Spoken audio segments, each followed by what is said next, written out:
ये महादेवी वर्मा का गीत चल रहा है, तो मैंने 2 गीत आपको पढ़ा दिए। अब मैं तीसरा गीत पढ़ाता हूँ। मैं नीर भरी बदली दुख की बदली, स्पंदन में चिर निस्पंद बसा, क्रंदन में आहत विश्व हंसा, नयनों में दीपक से जलते, पलकों में निर्धणी मछली। हाँ देखिए, मैं नीर भरी दुख की बदली, स्पंदन में चिर निस्पंद बसा। कवयित्री कहती हैं, कवयित्री स्वयं की तुलना बादलों से करती हुई कहती हैं कि जिस प्रकार बादल पानी से भरे रहते हैं, उसी प्रकार उसकी आँखों में भी सदैव आंसू भरे रहते हैं, अर्थात उसका जीवन दुखों से घिरा हुआ है। वो क्रंदन में आहत विश्व हंसा, वो कहती हैं जिस प्रकार बादलों में सदैव कंपन अर्थात गतिशीलता विद्यमान रहती है, उस प्रकार विरह से उत्पन्न दुख ने भी उसके जीवन में स्थायित्व ग्रहण कर लिया है। वो कहती हैं जिस प्रकार बादलों के गर्जन से संपूर्ण विश्व में प्रसन्नता छा जाती है, उसी प्रकार उसके प्रियतम की विरह वेदना में दुखी होने से लोगों को प्रसन्नता की अनुभूति होती है। आगे देखें, नयनों में दीपक से जलते, पलकों में निर्जड़ी मछली। उसी प्रकार के प्रियतम की विरह वेदना में दुखी होने से लोगों को प्रसन्नता की अनुभूति होती है। वह आगे कहती हैं कि उसकी आँखों से प्रियतम की विरह वेदना के कारण ही सदैव आंसुओं की नदी बहती रहती है, किंतु फिर भी उसकी आँखों में प्रियतम से मिलने की आशा विद्यमान रहती है। आगे चलते हैं।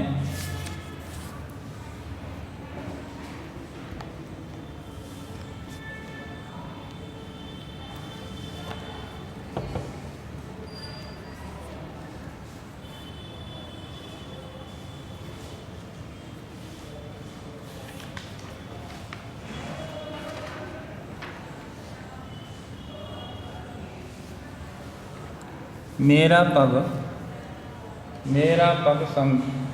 संगीत भरा, श्वासों से स्वप्न पराग झरा, नवरंग बुनते तुकूल, छाया में मलय बयार पली। कहती हैं, कवयित्री बादल से अपनी तुलना करते हुए कहती हैं कि जिस प्रकार बादल मंद मंद गति से बहता है और उसके बहने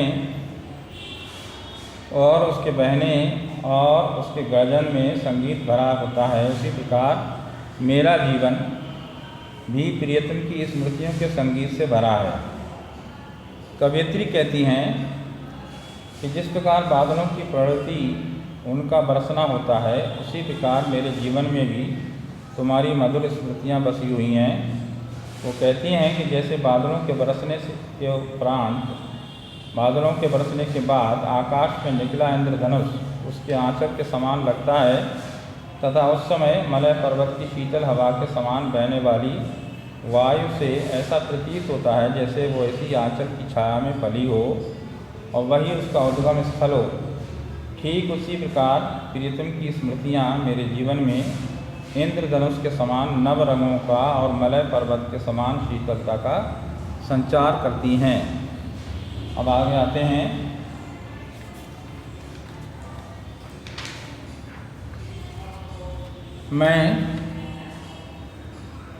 मैं क्षितिज भृकुटी पर गिर धूमिल, चिंता का भार बनी अविरल, रज कण पर जल कण हो बरसी, नवजीवन अंकुर बन निकली। कवयित्री कहती हैं कि जिस प्रकार जल के भार से नभ में झुके हुए बादलों को देखकर ऐसा प्रतीत होता है जैसे वे उसकी भौहें हों और उसकी चिंतित अवस्था को अव्यक्त कर रही हों, उसी प्रकार प्रिय के विरह और उससे मिलने की आशा के कारण वह सदैव चिंतित रहती है। वो कहती है जिस प्रकार बादल पानी के अत्यधिक भार को सहन न कर पाने के कारण पृथ्वी पर बरसते हैं, उनमें नवजीवन का संचार होता है, उसी प्रकार चिंताग्रस्त कवयित्री के नयनों से जब आंसुओं की वर्षा होती है तो वह चिंता मुक्त हो उठती है। और ऐसा प्रतीत होता है जैसे उसमें नवजीवन का संचार हो गया हो। आगे आते हैं। पथ को न मलिन करता आना, पद चिन्ह न देता जाना, मेरे आगम की जग में सुख की सिरहन को अंत खिली। देखिए, कवयित्री कहती हैं कि जिस प्रकार आकाश में बादल के छाने से वह मलिन नहीं होता, अर्थात उस पर किसी प्रकार का कोई कलंक नहीं लगता, और ना ही उसके जाने के पश्चात अर्थात उसके बरसने के बाद उसका कोई पद चिन्ह या निशान शेष रह जाता है, लेकिन उसके आकाश में छाने के स्मरण मात्र से ही संपूर्ण विश्व अर्थात सभी लोगों में प्रसन्नता की लहर दौड़ जाती है। उसी प्रकार कवयित्री ने अपने संपूर्ण जीवन में ऐसी कोई कृत्य नहीं किया जिससे उसके जीवन पथ पर कोई कलंक लगा हो। वह बिना कोई पद चिन्ह छोड़े उसी प्रकार गई जैसे निष्कलंक वह आई थी। इसी गुण के कारण जब भी उसके संसार में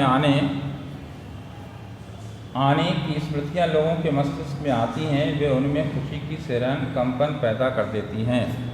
अब आते हैं लास्ट पर। विस्तृत नभ का कोई कोना, मेरा ना कभी अपना होना, परिचय इतना इतिहास यही, उमड़ी कल थी मिट आज चली, मैं नीर भरी दुख की बदली।